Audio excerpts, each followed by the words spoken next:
Now let's proceed to Korean prose and poetry. What is Korean prose? When we say Korean prose, it refers to the body of written works in the Korean language and evolved significantly during historical periods such as the Koryo and Joseon dynasties. Korean prose also include narratives, fiction, and literary miscellany or the miscellaneous writing. Let's move on to the types of Korean prose. Let's have first the narratives.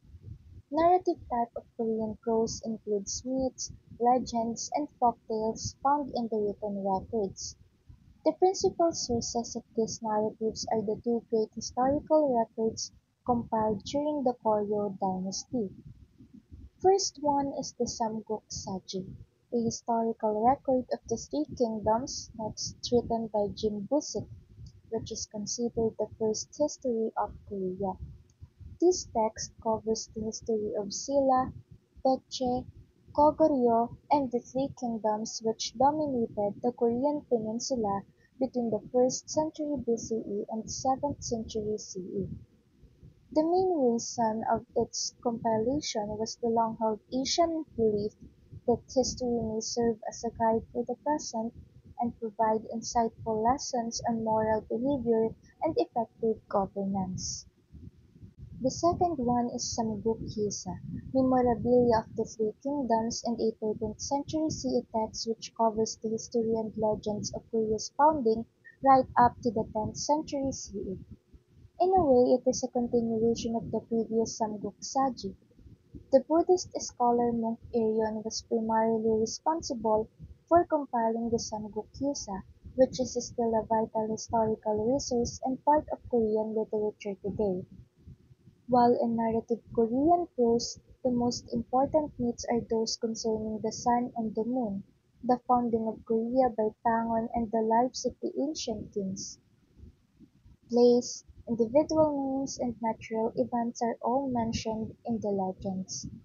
Animals, ogres, goblins, and other supernatural creatures, generosity rewarded and evil punished, and intelligence and foolishness are all included in the folktales.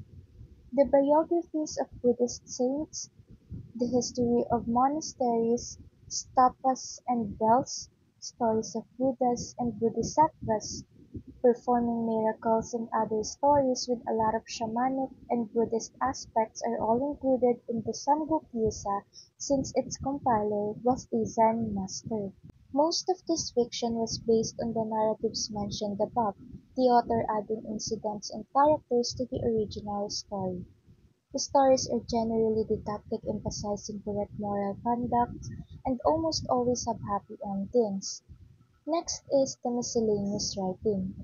In Korean literature during the Joseon dynasty, miscellaneous writing refers to various kinds of prose works that were not officially approved or standardized by the government. These writings were mostly created by the yangban, the aristocratic elite class. Unlike formal government documents such as reports to the king, official histories, or ceremonial writings, these miscellaneous writings did not follow strict rules about style, format, or content.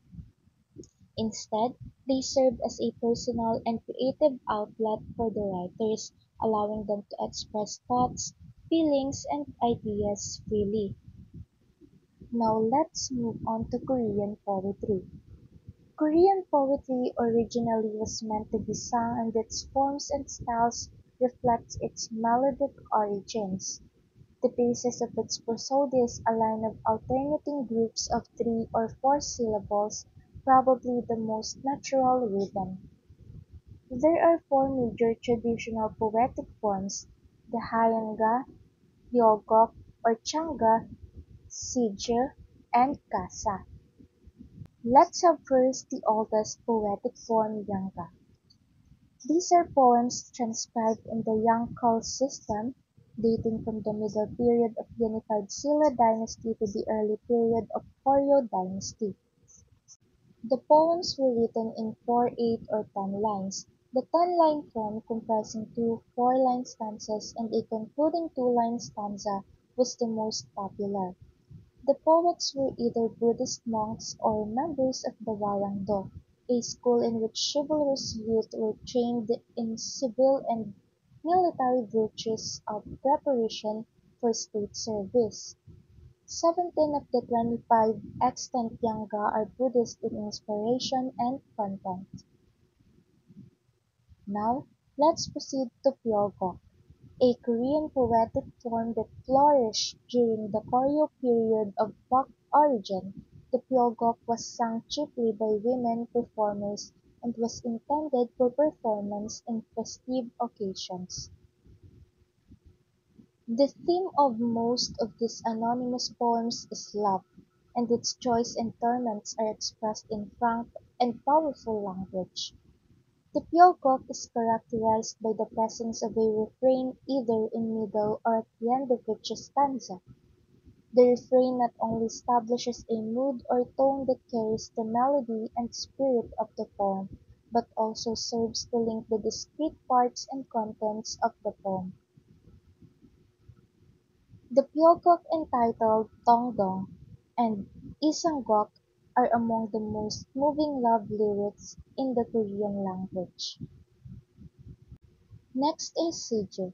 The Siju is the longest enduring and most popular form of Korean poetry. Although some poems are attributed to writers at the late Koryo dynasty, the Siju is primarily the poetic form of the Joseon dynasty. Siju are three-line poems in which each line has 14 to 16 syllables, and the total number of syllables seldom exceeds 45. Each line consists of groups of 4 syllables. Siju may deal with Confucian ethical values, but there are also many poems about nature and love. The principal writers of Siju in the first half of the Joseon dynasty were members of the Confucian upper class Yangban and the Kiseng. In the later part of Joseon dynasty, a longer form called Sasal Siju evolved. The writers of this form were mainly common people, hence the subject matter included more down-to-earth, such as trade and corruption, as well as the traditional topic of love. In addition, Sasol Siju frequently employed slang, vulgar language, and onomatopoeia. Let's know first who is Kim Byung-han. So he debuted in the Quarterly Magazine Review in 1995 with the short story Reflections in the Mirror. His short story collections include What Happened to the Guy Stuck in the Elevator and He's Back, Now the Wiser. His novels are I Have the Right to Destroy Myself, Wayarang, Black Flower, The Republic is Calling You, Quiz Show, I Hear Your Voice, and How a Murderer Remembers. He is an op-ed writer for the New York Times and has won the Hyundai Literary Award, the Dong-In Literary Award, and the Yisang Literary Award. Next is Kim Suk-shin. She was born in Jungkook, North Jeolla Province. She made her literary debut in 1985 in the short story Goro-wa, A Winter Fable. She is also part of the 386 generation, a cohort of young Koreans who were particularly politically active in the democracy movement of the 1980s.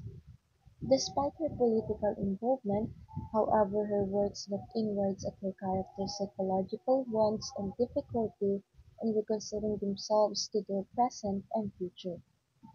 She is the author of the short story collections including The Sound of Bells, Moonlight Tales, and Gorowa, while the novels she wrote The Girl Who Wrote Loneliness, The Court Dancer, and Please Look After Mom. Next is Han Kang. Han Kang born in Gwangju in 1970 and made her literary debut as a poet in 1993 by publishing 5 poems including Winter in Seoul and Quarterly Literature and Society, The I Do Not Bid Farewell. Wang Suk-yung was born in 1943 in Changchun, Linchaya.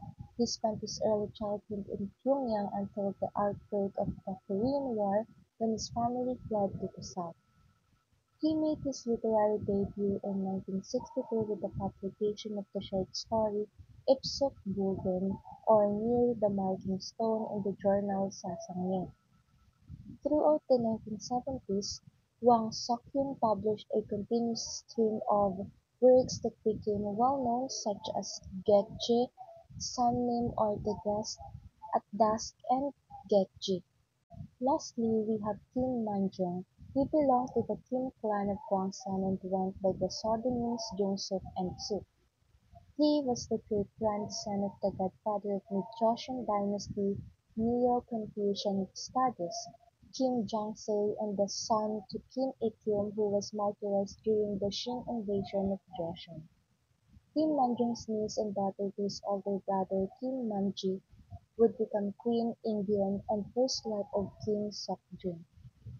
Kim Man-jung wrote the book of essays titled "Sopomamp", Essays by Kim Man-jung, and his claim to fame in the history of Korean literature is as the author of "Gunmo", or "The Nine-Cloud Dream", and "Sasi Namjeongji", The Lady Sa's Journey to the South.